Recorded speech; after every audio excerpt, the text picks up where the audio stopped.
Hello students, welcome back to my YouTube channel official GSS classes. देखिए students, आज हम official GSS classes में आपके लिए विषय विज्ञान कक्षा 10 बोर्ड परीक्षा 2023 का इम्पोर्टेंट पेपर समझाने वाले हैं। और इस वीडियो में मैं आपको बताने वाला हूं कि प्रकाश का परावर्तन एवं अपवर्तन क्या होता है। ये आपका फिजिक्स में पहला चैप्टर है। ये बहुत ही मेन टॉपिक है आपका फिजिक्स में, प्रकाश का परावर्तन एवं अपवर्तन क्या है। तो देखिए, बोर्ड परीक्षा में 2023 के लिए ये क्वेश्चन इंपॉर्टेंट है और ये ऑब्वियसली आएगा ही आएगा आपको, तो आपको इसको स्टडी कर लेनी है, इसको तैयार कर लेना है। चैनल पर जा करके इससे संबंधित फिजिक्स की जो वीडियो वो आपको मिल जाएंगी। तो देखिए, पहला क्वेश्चन हमारा है, प्रकाश के परावर्तन की परिभाषा लिखिए। तो आपको क्लास में पढ़ाया गया होगा, यदि नहीं पढ़ाया गया है तो इस वीडियो के माध्यम से आप समझेंगे। कि देखिए, सबसे पहले हम एक चित्र बनाते हैं। सबसे पहले एक चित्र बनाते हैं, दो माध्यमों को हम अलग करते हैं। देखिए, ये हमने इस प्रकार से ये चित्र बना लिया। आपको ये कोई सीधी रेखा ले ली जिसको हम बोलते हैं अभिलंब। इस सीधी रेखा को हम क्या बोलते हैं? अभिलंब। इस वीडियो के माध्यम से मैंने बहुत इजीली आपको समझाने की कोशिश की है और आगे करूंगा भी। कि देखो, सबसे पहले एक हम अभिलंब बनाते हैं। इस चित्र को समझ लीजिएगा, फिर आप परिभाषा लिख सकते हैं। तो देखिए, हमने सबसे पहले एक अभिलंब बनाया और अभिलंब को हम लिखते हैं एन से। ठीक है, तो ये हमने अभिलंब तैयार कर लिया और इससे बीच से ये चीज यहाँ पर हमने ये बना दी, ये लाइन बना दी। तो दो माध्यम हमने अलग कर लिए, एक माध्यम ये वाला है और एक माध्यम ये वाला है।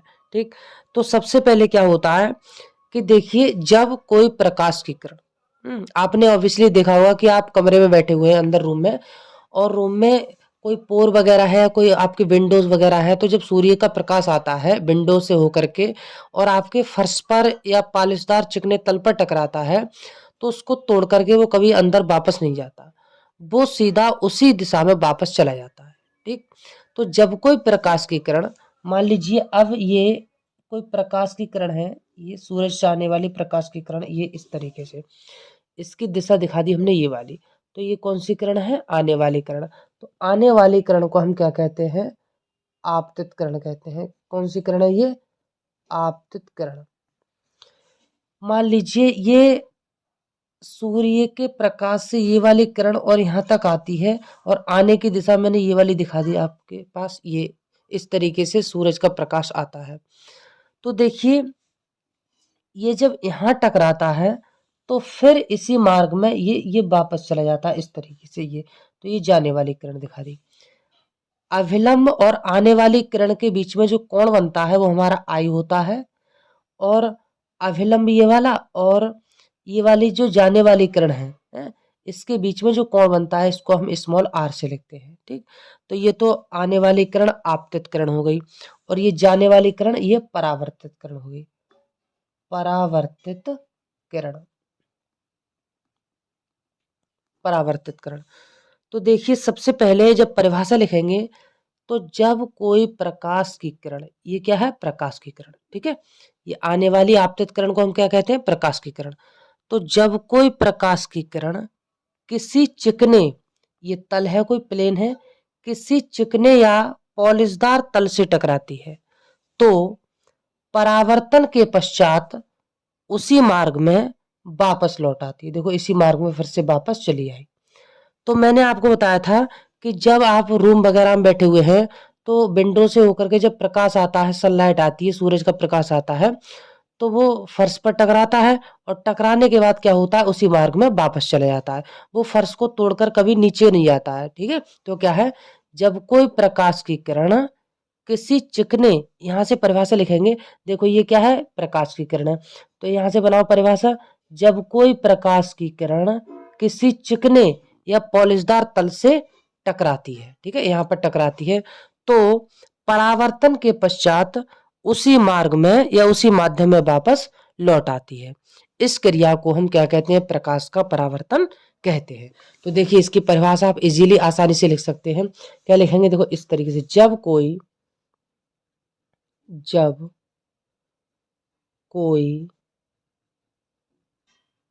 प्रकाश की किरण, जब कोई प्रकाश की किरण किसी किसी चिकने चिकने तल से टकराती है तो कोमल आके तो परावर्तन के पश्चात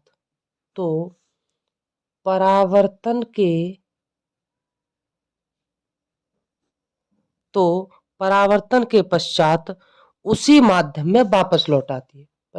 उसी माध्यम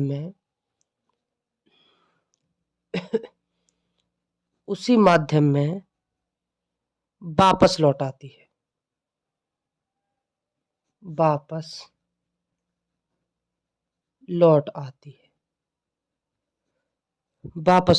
है। इस क्रिया को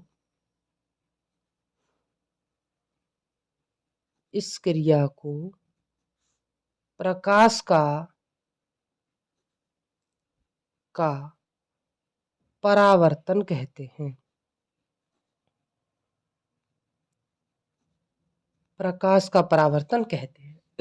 तो आप समझ गए होंगे। देखिए, यदि क्वेश्चन बोर्ड एग्जाम में इस तरीके से आता है कि प्रकाश के परावर्तन की परिभाषा लिखिए, तो पहले आपको एक सीधा अभिलंब बना लेना है और एक आपको तल बना लेना है प्लेन। तो परिभाषा कैसे लिखते हैं? आने वाली किरण इस तल पर टकराती है तो इस तल को तोड़ करके कभी इधर नहीं जाती है, वो परावर्तन के पश्चात उसी मार्ग में वापस चली जाती है।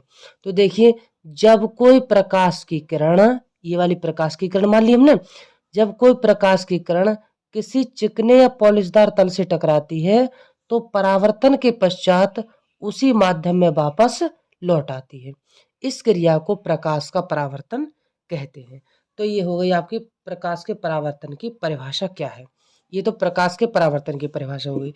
अब देखिए, दूसरे तरीके से क्वेश्चन और आता है बोर्ड परीक्षा में, ये पूछा जाता है प्रश्न 2, प्रकाश का अपवर्तन क्या है। ये तो प्रकाश के परावर्तन की बात हो गई, तो ध्यान से पढ़ लेंगे कि प्रकाश का परावर्तन आया है या अपवर्तन आया है। तो प्रकाश का अपवर्तन क्या है? प्रकाश का अपवर्तन क्या है? ठीक है, रिफ्रैक्शन ऑफ लाइट। प्रकाश का अपवर्तन क्या है? तो देखिए, इसमें एक चित्र बनाते हैं, जैसे ये वाला चित्र बनाया है, इसी तरीके से हम क्या करते हैं, एक चित्र यहाँ पर और बनाते हैं। ये हमने क्या ले लिया? अभिलंब ले लिया। ये क्या है? आपका अभिलंब है, अभिलंब। ठीक है, अभिलंब को हम एन से लिखते हैं। इसका एक तल बना लिया इस तरीके से, ये वाला एक तल हो गया हमारा। ठीक, ये तल हो गया। ये मान ली, ये सघन माध्यम ले लिया हमने, वायु ले ली, और ये हमने ले लिया सघन, और ये ले लिया विरल। ये जल ले सकते हैं, जल माध्यम। ये सघन माध्यम है पहला वाला, ये सघन माध्यम है, और दूसरा वाला ये विरल माध्यम है। तो देखिए, मान लीजिए जब कोई प्रकाश की किरण इस तरीके से आती है, ऐसे। ठीक है, जब कोई प्रकाश की किरण यहाँ टकराती है तो देखिए, वैसे तो इस किरण को सीधे चले जाना चाहिए, इस तरीके से ऐसे चले जाना चाहिए, लेकिन क्या होता है कि ये वाली किरण, इसको हम कहेंगे, देखो ऊपर कहा है हमने आपतित किरण, ऐसे ही इस किरण का नाम क्या है? आपतित किरण। आपतित का मतलब आने वाली किरण। तो मान लीजिए ये आपतित किरण है और यहाँ पर आती है, तो फिर इस किरण को इस तरीके से ऐसे जाना चाहिए, इस तरीके से। लेकिन क्या होता है, ये इस माध्यम में आकर के ऐसे नहीं जाती है सीधी, बल्कि क्या होता है, ये अभिलंब की ओर झुक जाती है, इस तरीके से चली जाती है, ऐसे करके। तो ये वाला देखो, अभिलंब और परावर्तित, ये कौन सी किरण है? परावर्तित किरण कह लो इसे, या अपवर्तित किरण भी कह सकते हो। परावर्तित किरण। आने वाली किरण और अभिलंब के बीच में जो कोण बनता है वो आई होता है। देखो, हमने बताया था, आने वाली किरण और ये जो अभिलंब है, इनके बीच में जो कोण बनता है उसको आई से लिखते हैं, स्मॉल आई से। और जो जाने वाली किरण है और जो अभिलंब है, इनके बीच में जो कोण बनता है वो होता है हमारा स्मॉल आर। ठीक है, तो ये हो गया आपका कंप्लीट। अब देखो, इससे हम परिभाषा बनाएंगे क्या, कि जब कोई प्रकाश की किरण एक माध्यम से, ये माध्यम सघन माध्यम है और नीचे वाला यहाँ से ये विरल माध्यम है, तो जब कोई प्रकाश की किरण एक माध्यम से दूसरे माध्यम में जाती है तो वह अपने मार्ग से विचलित हो जाती है।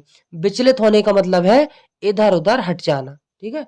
तो इस दिशा में सीधी नहीं जाती है बल्कि अविलंब की ओर झुक जाती है। तो इस क्रिया को हम क्या कहते हैं? प्रकाश का अपवर्तन कहते हैं। तो देखो इसकी परिभाषा कैसे लिखेंगे? जब कोई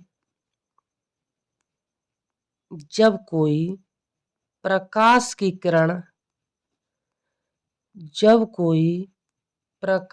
किरण एक माध्यम से दूसरे माध्यम में जाती है, एक माध्यम ऊपर वाला सघन माध्यम है और नीचे वाला विरल माध्यम है, तो एक माध्यम से दूसरे माध्यम में जाती है। जब कोई प्रकाश की किरण एक माध्यम से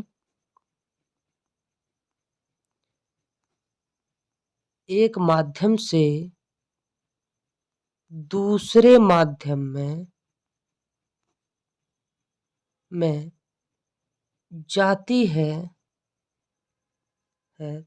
है तो वह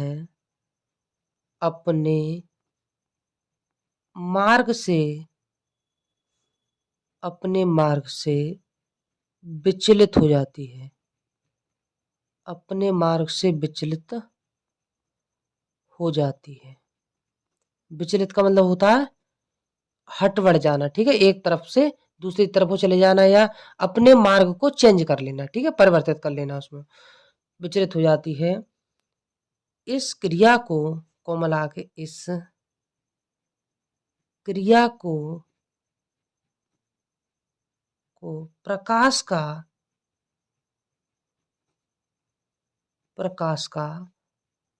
अपवर्तन कहते हैं।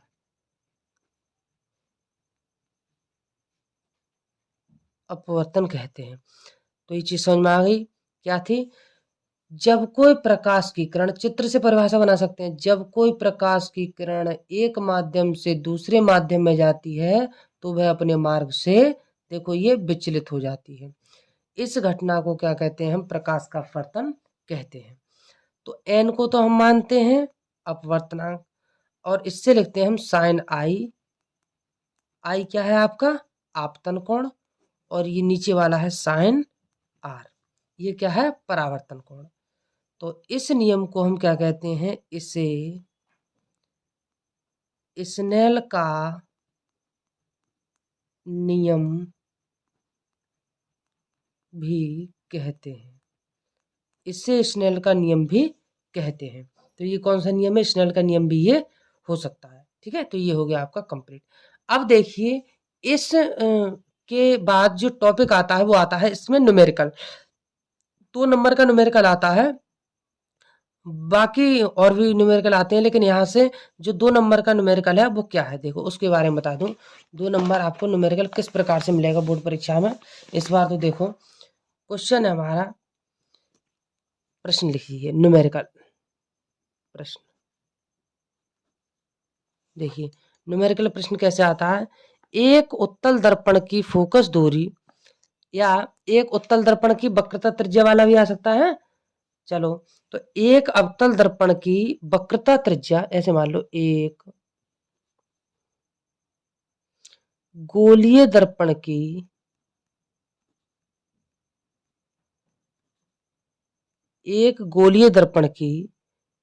वक्रता त्रिज्या, एक गोलीय दर्पण की वक्रता त्रिज्या 20 सेंटीमीटर है। 20 सेंटीमीटर है। इसकी फोकस दूरी